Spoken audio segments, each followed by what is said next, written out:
Greetings, Earthlings.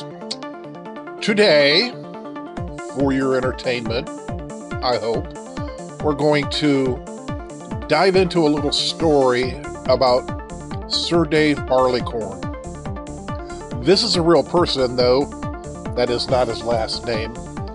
If you want to read more about it, it's at crazyoldgringo.mx. That's crazyoldgringo.mx. It will have some salient facts about this gentleman and his circumstances that may not come out in the podcast you're about to hear. The reality is we don't know what has happened to Sir Dave Barlycorn. It's rumored and it's surmised. It almost doesn't matter because everything that's leading up to his alleged end are all absolutely true. It's a cautionary tale, and it's a tale that's told fairly frequently down here. And so, with that, I hope that you enjoy the podcast, and here we go.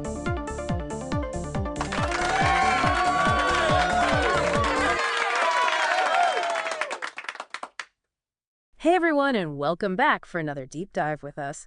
So today we're heading south of the border. We're going to explore the life and death of a man known only as Sir Dave Barlycorn. And that nickname, it hints at his struggles, believe it or not. Our main source for this deep dive is a blog post by Crazy Old Gringo. He's a retired private investigator living in Mexico. Now, Sir Dave was an American, and he was a fugitive seeking refuge down there. And this nickname, Sir Dave Barlycorn, well, it's play on a centuries-old fictional character, Sir John Barleycorn. He represents alcohol. It's almost like he was destined from the very beginning for a rough life, wouldn't you say? Yeah, it's definitely a loaded nickname. And it really sounds like his life kind of reflected that. Sir Dave was a skilled tradesman, but he struggled with alcohol and drug addiction. And that led to a whole string of serious legal issues back in the U.S. DUIs, hit and runs, even an 8-year prison sentence. Crazy Old Gringo knew Sir Dave personally, and he actually predicted that he wouldn't be able to escape his past down to Mexico. And sadly, it seems he was right. So we're confronted right away with the complexities of addiction. You know, it's easy to just hear about these struggles and just label someone you know a bad person. But the American Medical Association, the AMA, and the American Society of Addiction Medicine, ASAM, they both define addiction as a disease, a chronic brain disorder. I think that's a really important distinction. Yeah, it really is. It challenges our assumptions about personal responsibility, doesn't it? It really does. You know, Crazy Old Gringo mentioned an acquaintance who just couldn't understand why anyone would want Sir Dave removed from society. And it highlights that misconception that addiction is simply a choice, like something you can just snap out of. But when we approach it as a disease, it really reframes the conversation, doesn't it? It does. It forces us to consider the underlying medical and psychological factors at play. Definitely. Imagine it's like having a heart condition. You wouldn't blame someone for needing medication or surgery for a heart problem. So why do we so often blame people for needing help with addiction?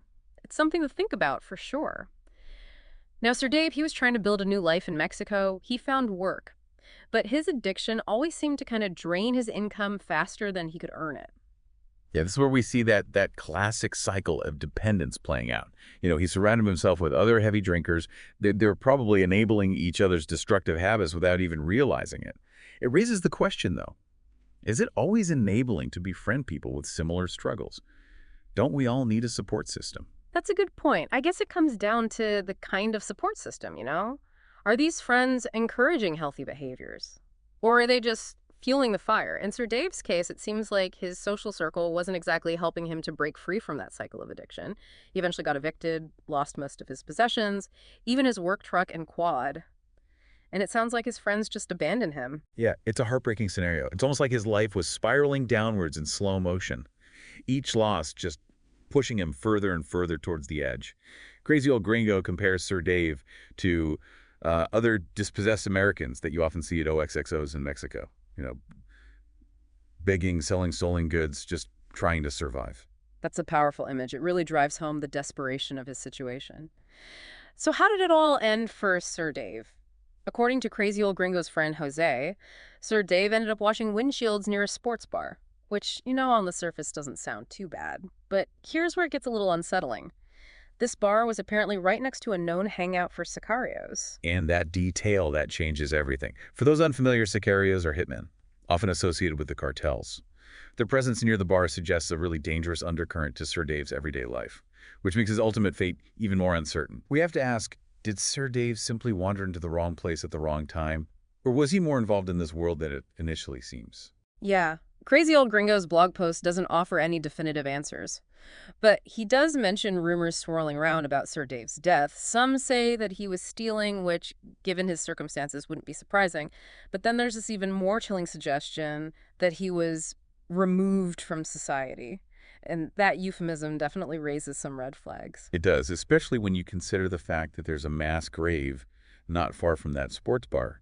It makes you wonder, was Sir Dave just a victim of circumstance caught in a dangerous environment? Yeah. Or did his past finally catch up with him in a more sinister way? It's certainly a lot to unpack, but before we jump to conclusions, let's rewind for a second. We've talked about the challenges of addiction and the difficult choices Sir Dave faced, but was he simply running from his problems?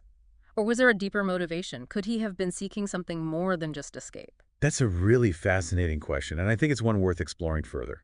Next time, we'll delve deeper into Sir Dave's motivations, his experiences in Mexico, and what his story can teach us about the complexities of addiction and that human desire for redemption. Welcome back, everyone. We're continuing our deep dive into the life and death of Sir Dave Barlycorn, an American fugitive battling addiction who sought refuge in Mexico.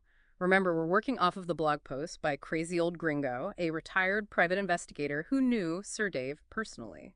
In the last part, we left off with some pretty unsettling questions about the circumstances of Sir Dave's death and the role those sicarios might have played.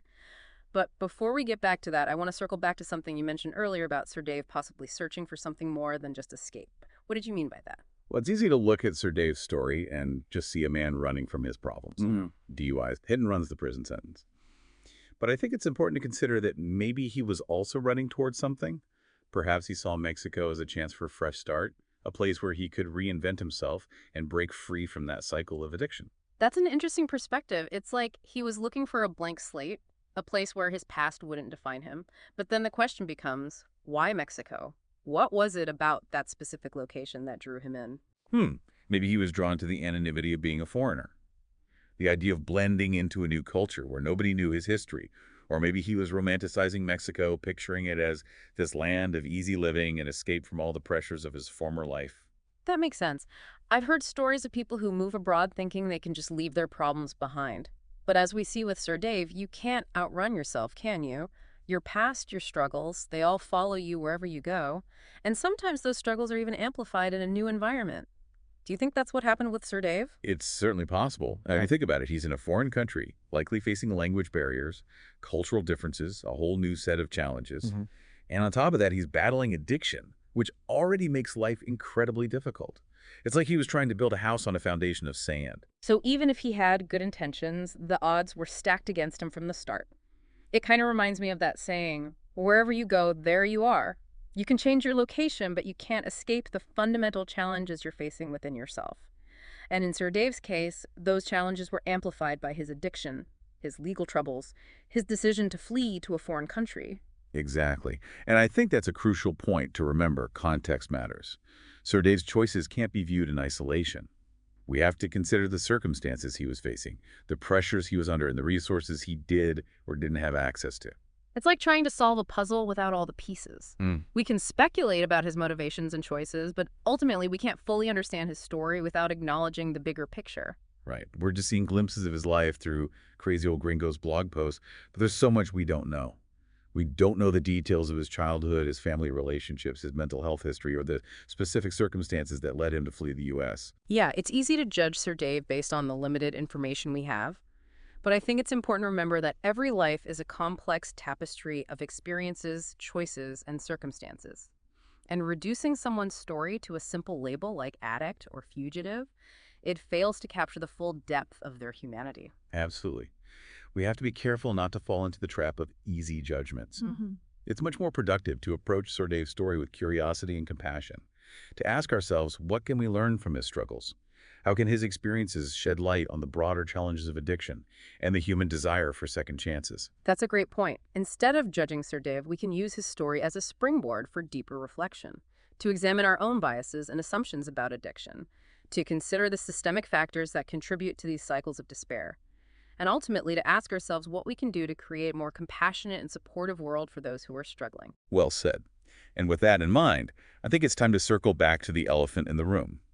The unsettling circumstances surrounding Sir Dave's death and those sicarios lurking in the background.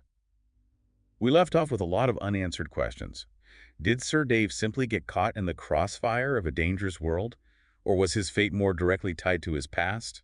Or even those hitmen? Right. Next time, we'll try to piece together the clues and explore the various possibilities surrounding Sir Dave's final days. Welcome back to our deep dive. We've been unraveling the story of Sir Dave Barlycorn, a man struggling with addiction who sought out a new beginning in Mexico, but he ended up entangled in a dangerous world. Crazy Old Gringo's blog post left us with a lot of unanswered questions, especially about those sicarios in Sir Dave's final days. Right, we know Sir Dave was washing windshields near a sports bar frequented by these hitmen, and they're often associated with the cartels. It's a detail that just throws a shadow of uncertainty over everything. Yeah, it's hard to know if Sir Dave being there was just a coincidence or if it suggests a deeper connection to that criminal underworld. Could he have been involved in something that put him right in their path? Well, it's definitely possible. Well, yeah. You know, Crazy Old Gringo mentioned rumors about Sir Dave stealing. Maybe he crossed the wrong people or got caught up in something he couldn't control and became a liability. We've seen in a lot of stories how people in that drug trade can quickly turn on each other, and the consequences are brutal. That's a scary thought, and it's impossible to ignore the fact that there was a mass grave found near that bar. The thought of Sir Dave ending up there, just another nameless victim of cartel violence, it's haunting.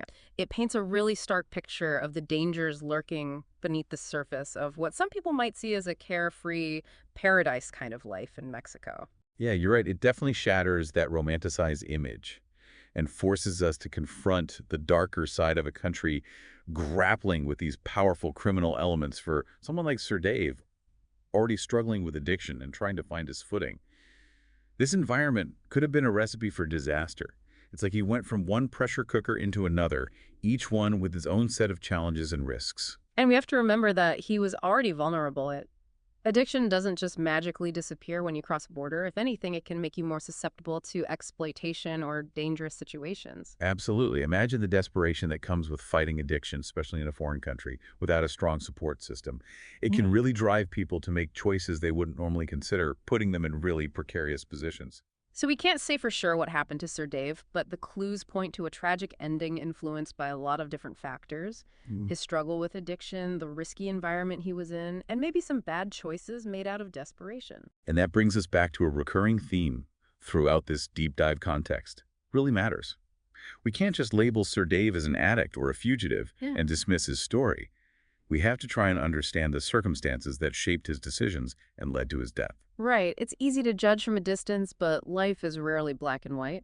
Sir Dave's story is a reminder that everyone is fighting their own battles, some more visible than others, and those battles can be amplified by addiction poverty or simply being caught in the wrong place at the wrong time. It's a call for empathy, for understanding that people's choices are often driven by things they can't control, and it's a reminder that we all need support, compassion, and a chance to make better choices. That's a powerful message. So as we finish up this deep dive into Sir Dave's life and death, what's the main thing you want our listeners to take away from all of this? I think it comes down to this next time you see someone struggling with addiction. Remember Sir Dave. Remember how complicated his story was, the challenges he faced, and that he was still human despite his struggles. Offer compassion instead of judgment, support resources that help people overcome addiction, and advocate for a society that gives second chances, not just punishment. That's a message we can all carry with us. Thanks for joining us on this journey into Sir Dave's world. It's a reminder that every life, no matter how troubled or chaotic it seems, has a story worth hearing and a lesson worth learning. And it's a reminder to be better, more compassionate people. Until next time, keep exploring, keep learning, and keep looking for those deeper connections that make us human.